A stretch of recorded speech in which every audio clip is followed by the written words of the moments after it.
Yesterday, Redmi launched 3 new phones in the Redmi Note 9 series. While yes, we already have the Redmi Note 9 series in India, Redmi's kind of launched new phones in China, and these are a pretty interesting bunch. In this video, you're gonna see everything you need to know about these new launches. Hey guys, Ash here from C4E Tech, and if you do end up finding this video interesting, go ahead, subscribe and turn on notifications by hitting that bell icon. Let's now get started.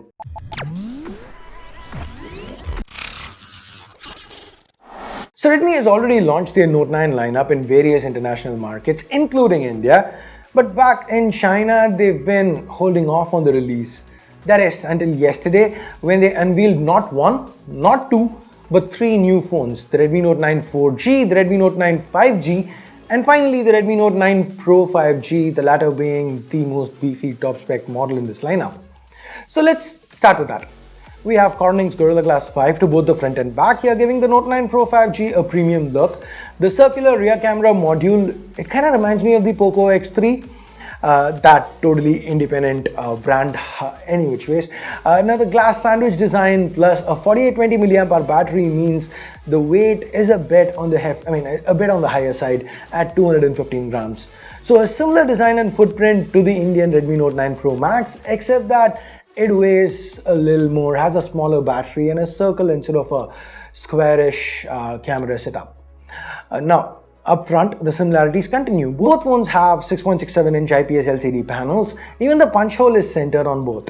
In fact, even the front camera is 16 megapixels. What has changed though is the refresh rate. The Redmi Note 9 Pro 5G is the first Redmi Note to ever feature a 120Hz panel, and it also has 240Hz touch sampling. Now on top of that, we even get dual stereo speakers, another first for the Redmi Note lineup. Internally, more upgrades. Of course, there's 5G in the name, so a 4G chip like the 720G is not going to cut it. Instead, we have the more powerful and 5G capable Snapdragon 750G. Along with that, we get 6 or 8 gigs of RAM and 128 or 256 gigs of UFS 2.2. Yes, that is not a mistake. There is actually UFS 2.2, which is supposedly faster than UFS 2.1, and it's here on the Note 9 Pro 5G. Of course, there's room for further storage expansion via micro SD. On the gaming side of things, we have the Adreno 619, and Redmi has opted for liquid cooling here to keep the temperatures under check. Now, keeping the lights on is that 4820 mAh battery, a roughly 4% decrease in capacity compared to the Indian Redmi Note 9 Pro Max. Despite that, it is still a hair thicker and a bit heavier. Okay, I've mentioned that already. So moving on, the charging speeds, they're the same. It's 33 watt fast charging. It's not changed, and Redmi claims you can get a full charge in just under an hour. Now, speaking of full charge, we have a Type-C port at the bottom. The headphone jack is retained. There's Hi-Res audio certification, a fingerprint scanner that's integrated into the power button along with an IR blaster up top. All this is very similar to what we get on the Redmi Note 9 Pro Max. What is different though is that we now have NFC, and there's a splash-proof nano coating on here as well.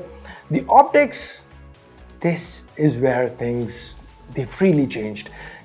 It's in a different league. The primary snapper is a 108 megapixel Samsung sensor, the HM2.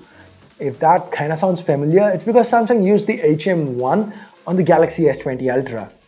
So pairing this with a fast f1.75 lens, I'm pretty hopeful that the cameras should perform well.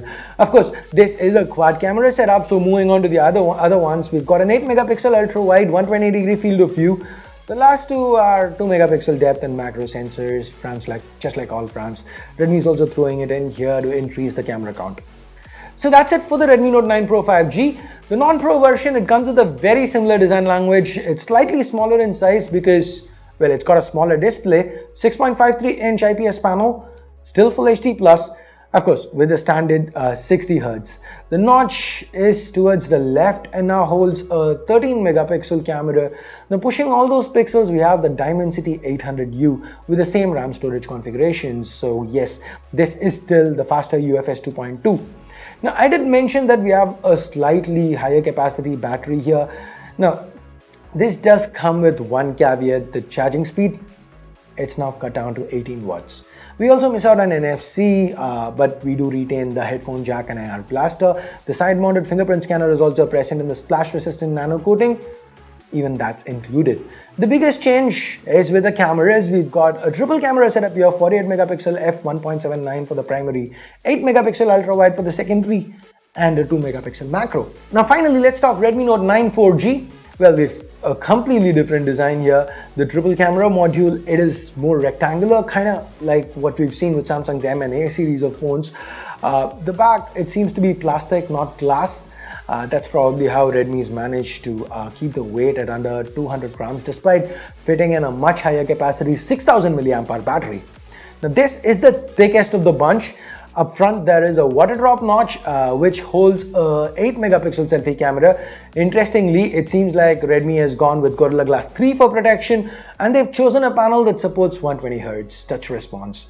Underneath the hood, we've got a Snapdragon 662 with support for 4, 6 or 8 gigs of RAM and 128 or 256 gigs of onboard storage. On the battery side of things, we've got support for 18 watts of quick charging as well as 2.5 watt reverse charging via an OTG cable. With cameras, triple camera setup again, 48 megapixel primary, 8 megapixel ultra wide, but instead of the 2 megapixel macro from the 5G, this one has a 2 megapixel depth sensor. So these are the three phones that Xiaomi, or rather Redmi, have recently launched. This leaves us with one question: how much do they cost? In China, the Note 9 Pro 5G begins at 1599 yuan, that's about 18,000 rupees. Redmi Note 9 5G, the non-Pro version begins at 1299 yuan, that's about 14,500. And finally, the Redmi Note 9 4G, 999 yuan, are a tad over 11,000 in Indian currency. Of course, these are just converted pricing, but right now the Redmi 9 Pro and the 9 Pro Max, they are selling at 12, 14 and 17,000 respectively in India. Considering all three phones that they launched yesterday are considerable upgrades over what's selling in India, I'm not even going to talk about pricing here. I'd just be happy if they actually decide to bring this to India. Anyway, what do you guys think? Will they bring it to India and call it a Note 10, or will they not launch it here? Whatever your thoughts are, let me know in the comments below. And with that, we get to the end of this video. Thumbs up, thumbs down based on whatever you felt about it. Subscribe, turn on notifications by hitting that bell icon if you haven't yet. And thanks a lot for watching. Till next time, my name's Ash. You've been watching C4E Tech, and I'm signing off for now. You guys have a great day. Bye-bye.